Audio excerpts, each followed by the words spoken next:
The week before Christmas, when snow seemed to lie thickest, was the moment for carol singing. By instinct we knew just when to begin and were ready.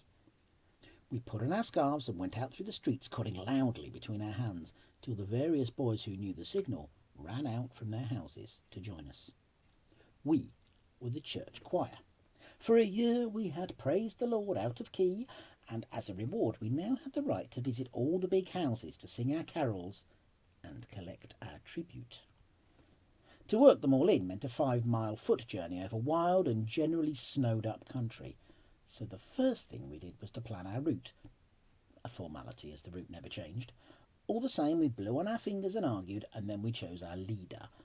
This was not binding, for we all fancied ourselves as leaders, and he who started the night in that position usually trailed home with a bloody nose. 8 of us set out that night.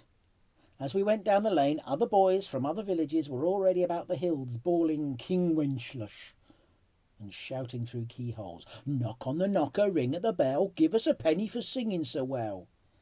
They weren't an approved charity as we were, the choir. The competition was in the air. Our first call, as usual, was the house of the squire, and we trooped nervously down his drive.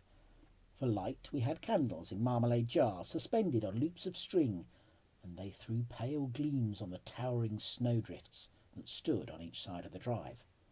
A blizzard was blowing, but we were well wrapped up, with army puttees on our legs, woolen hats on our heads, and several scarves around our ears. As we approached the big house across its white, silent lawns, we too grew respectfully silent. The lake nearby was stiff and black, the waterfall frozen and still. We arranged ourselves, shuffling around the big front door, then knocked and announced the choir. A maid bore the tidings of our arrival away into the echoing distances of the house, and while we waited and cleared our throats noisily, then she came back, and the door was left ajar for us, and we were bidden to begin.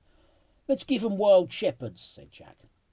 We began in confusion, plunging into a wreckage of keys, of different words and tempo, but we gathered our strength. He who sang loudest took the rest with him, and the carol took shape, if not sweetness.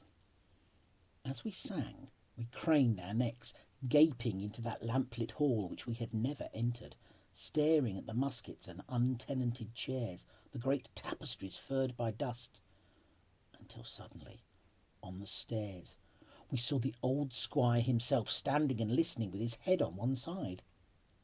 He didn't move until we'd finished. Then slowly he tottered towards us, dropped 2 coins in our box with a trembling hand, scratched his name in the book we carried, gave us each a long look with his moist, blind eyes, then turned away in silence. As though released from a spell, we took a few sedate steps, then broke into a run for the gate. We didn't stop until we were out of the grounds.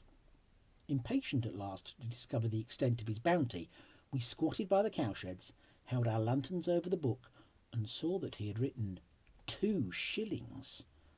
This was quite a good start. No one of any worth in the district would dare give us less than the squire. Steadily we worked through the valley, visiting the lesser and the greater gentry, the farmers, the doctors, the merchants, the majors, and other exalted persons. It was freezing hard and blowing too, yet not for a moment did we feel the cold. The snow blew into our faces, into our eyes and mouths, soaked through our puttees, got into our boots and dripped from our woolen caps, but we did not care. The collecting box grew heavier, and the list of names in the book longer and more extravagant, each trying to outdo the other. Mile after mile we went, fighting against the wind, falling into snowdrifts and navigating by the lights of the houses, and yet we never saw our audience. We sang in courtyards and porches, outside windows, or in the damp gloom of hallways. We heard voices from hidden rooms. We received nuts, cakes, figs, preserved ginger, dates, cough drops, and money. But we never once saw our patrons. We sang, as it were, at the castle walls, and apart from the squire, who had shown himself to prove that he was still alive, we never expected it otherwise. We approached our last house high up on the hill, the place of Joseph the farmer. For him we had chosen a special carol, which was about the other Joseph, so that we always felt that singing it added a spicy cheek to the night. The last stretch of country to reach his farm was perhaps the most difficult of all. Huddled together, we tramped in one another's footsteps. Crossing at last the frozen mill stream, we climbed up to Joseph's farm. Sheltered by trees, warm on its bed of snow, it seemed always to be like this. As always, it was late. As always, this was our final call. The snow had a fine crust upon it, and the old trees sparkled like tinsel. We grouped ourselves round the farmhouse porch. The sky cleared, and broad streams of stars ran down over the valley and away to Wales. Everything was quiet. Everywhere there was the faint crackling silence of the winter night. We started singing, and we were all moved by the words and the sudden trueness of our voices. Pure, very clear and breathless we sang. As Joseph was a-walking, he heard an angel sing, "This night shall be the birth time of Christ the heavenly King. He neither shall be born in house nor in hall, nor in a place of paradise, but in an ox's stall." And 2,000 Christmases became real to us then. The houses, the halls, the places of paradise had all been visited. The stars were bright to guide the kings through the snow. And across the farmyard we could hear the beasts in their stalls. We were given roast apples and hot mince pies. In our nostrils were spices like myrrh.